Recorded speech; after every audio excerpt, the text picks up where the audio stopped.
सत्ता के महासंग्राम में महाराष्ट्र से लेकर झारखंड के चुनाव की बात हम करते रहेंगे। सत्ता का महासंग्राम देख रहे हैं आप और हम बात कर रहे हैं महाराष्ट्र चुनाव की। बता दें, महाराष्ट्र चुनाव में इस वक्त सीट शेयरिंग को लेकर घमासान मचा हुआ है। यहां पर अखिलेश यादव का बयान आते ही पूरा सियासी माहौल जो है महाराष्ट्र में वो गर्मा गया है। क्या अब इसी के साथ हमारे साथ महाराष्ट्र से हमारे साथ है तनुज दीक्षित। आपका स्वागत है तनुज जी।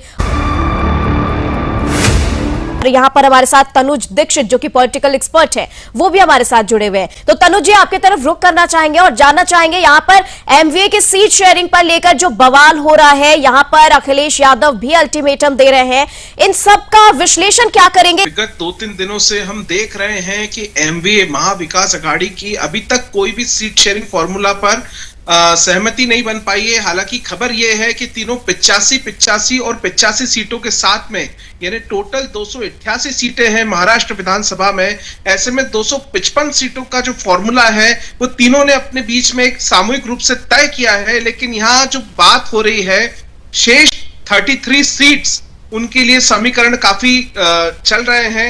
वहीं हम देखें कि अखिलेश यादव ने जो है इस तरफ एंट्री करी है। उनके पार्टी की तरफ से बताया गया है कि या तो 5 सीटों पर उनकी सहमति के साथ में उन्हें दी जाए, अन्यथा 25 सीटों पर जो है अखिलेश यादव और उनकी पार्टी समाजवादी पार्टी जो है चुनाव लड़ेगी। हम ये देख रहे हैं जिस तरीके से महायुति के अंदर किसी भी तरीके से कोई भी बात जो है ऐसी नहीं दिखाई दे रही है। वो चुनाव को लेकर के बड़े स्पष्ट रूप से भारतीय जनता पार्टी ने सबसे पहले अपनी सूची जारी करी कैंडिडेट्स की, उसके बाद अब धीरे धीरे सभी की सूची आ रही है। किसी तरीके का कोई विवाद देखने की स्थितियां नहीं है। लेकिन वही हम महाविकास अघाड़ी की बात करते हैं तो ऐसे में हम देख रहे हैं कि निरंतर रूप से आए दिन कोई ना कोई तरीके के बवाल, और आखिरी मीटिंग के समय उन्होंने कहा था मीटिंग नहीं होगी, अब सीधे जो है सूचियां आएंगी।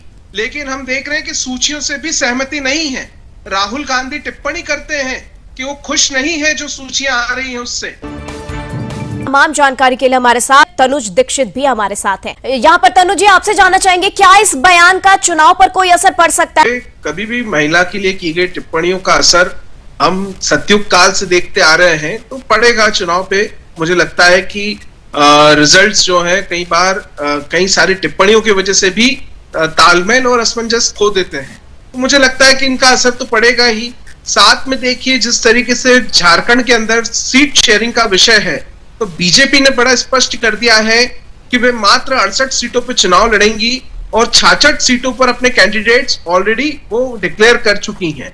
वहीं झारखंड मुक्ति मोर्चा 42 और कांग्रेस लगभग 30 सीटों पर यानी 72 सीटों पर मिलाकर के ये घटक दल के साथ में और ये दोनों चुनाव लड़ने जा रहे हैं।